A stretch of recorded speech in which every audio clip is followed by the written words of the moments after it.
Davos వేదికగా board of piece ను ఆవిష్కరించారు అమెరికా అధ్యక్షుడు డొనాల్డ్ ట్రంప్.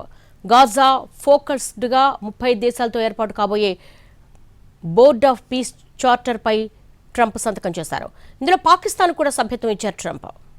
ఉగ్రవాద సంస్థ హమాస్ కు వార్నింగ్ ఇచ్చారు అమెరికా అధ్యక్షుడు ట్రంప్. దావోస్ లో జరుగుతున్న ప్రపంచ ఆర్థిక సదస్సులో గాజా శాంతి మండలిని ప్రారంభించిన ట్రంప్ ఆయుధాలు వదిలేయాలని హమాస్ కు సూచించారు, లేదంటే కఠిన చర్యలు ఉంటాయని హెచ్చరించారు. గాజా పీస్ బోర్డులో ప్రతి ఒక్కరూ భాగం కావాలని కోరారు. ఐక్యరాజ్య సమితితో సహా అందరితో కలిసి పనిచేస్తానని ట్రంప్ చెప్పారు. అయితే ఇజ్రాయెల్ అభ్యంతరం తెలిపినా బోర్డ్ ఆఫ్ పీస్ లో పాకిస్తాన్ కు సభ్యత్వం ఇచ్చారు. వేదికపై ట్రంప్ పక్కనే పాకిస్తాన్ ప్రధానమంత్రి షెహబాజ్ షరీఫ్ కూడా ఉన్నారు. గాజా పునర్నిర్మాణాన్ని పాలనను పర్యవేక్షించడం కోసం కొన్ని రోజుల క్రితం బోర్డ్ ఆఫ్ పీస్ ను ప్రతిపాదించారు ట్రంప్. దావోస్లో సభ్య దేశాలతో కలిసి బోర్డ్ ఆఫ్ పీస్ చార్టర్ పై ట్రంప్ సంతకాలు చేశారు. ఏడాది క్రితంతో పోలిస్తే ఇప్పుడు ప్రపంచం సురక్షితంగా ఉందని ట్రంప్ చెప్పుకున్నారు.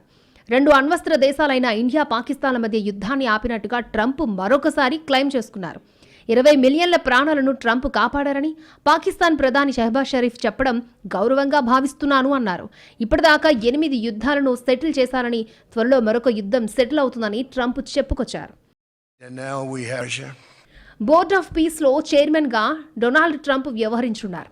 దీంట్లో భాగంగా కావాలని 50కి పైగా దేశాల అధినేతలకు ఆహ్వానం పంపారు ట్రంప్.